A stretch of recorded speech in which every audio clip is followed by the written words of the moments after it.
The salmon had just hit the table when my parents struck. My mother lifted her glass, smiling too wide. "We're so excited," she said, loud enough for the whole restaurant to hear, "that our wonderful child here will be hosting her sister's baby shower. $10,000 of love!" Applause from the nearby tables. My father beamed. My sister looked smug. And me? I froze, fork hovering midair. They hadn't asked. They'd decided. Worse, they'd already posted it online. This wasn't the first ambush. With my parents, love was always conditional. Money, favors, appearances, they called it family duty. I called it exploitation. When my sister wanted a wedding venue, I was volunteered. When Dad's car broke down, I was happy to help. And every time, I swallowed the humiliation, because that's what children do. But children grow up, and children remember. I found out about the post hours before dinner. A friend sent me a screenshot. My parents standing beside my pregnant sister, captioned, "So proud our eldest will be funding a $10,000 shower for her baby sister. A true role model." The comments poured in. "She's amazing. What a generous sister. They're lucky to have her." Generous? They hadn't even asked me. It wasn't generosity, it was theft. I said nothing. I dressed for dinner, sat at the table, and waited for the performance. In the past, I would have caved, nodded, smiled, written the check while resentment ate me alive. But not anymore. This time, I had something stronger than anger. I had clarity. And clarity is lethal. I didn't need lawyers or revenge plots. I needed precision. One moment, one cut, deep and clean. So I waited for them to play their hand. I let them raise their glasses, call me generous, bask in the glow of their manipulation.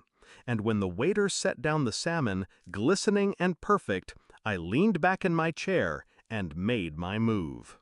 The execution. I raised my hand. "Excuse me," I said, catching the waiter before he could leave. "There's been a mistake." My parents turned, confused. I kept my eyes on the waiter. "Can you do me a favor? Please remove their meals. They won't be staying." A hush fell over the table. The waiter blanked. My father's jaw dropped. My mother's smile curdled. "What are you doing?" she hissed. I finally looked at her. Calm, even, deadly. "You posted online that I'd spend $10,000 on a party. You never asked me. You never gave me a choice. You tried to buy my silence with public shame." I set my fork against the salmon. "Well, this is my choice."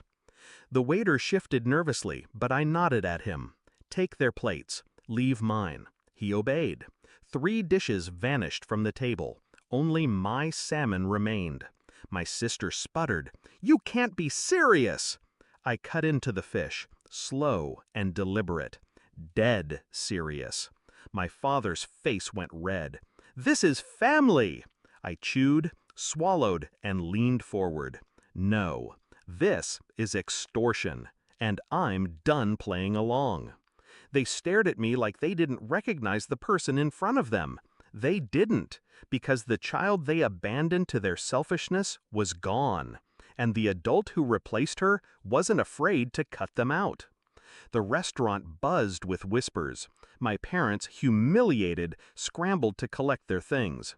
My sister hissed something about betrayal, irony dripping from her voice. I didn't flinch. I didn't follow. I ate. Every bite of salmon was freedom.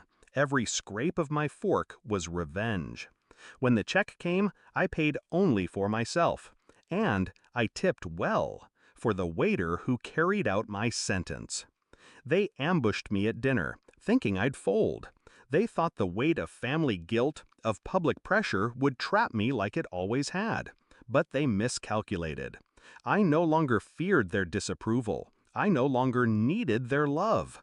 They wanted me to host a $10,000 baby shower. Instead, I hosted their downfall in front of strangers, and I enjoyed every mouthful. because the truth is simple. They can post whatever lies they want, but only I decide the cost. And that night, the only thing I paid for was salmon.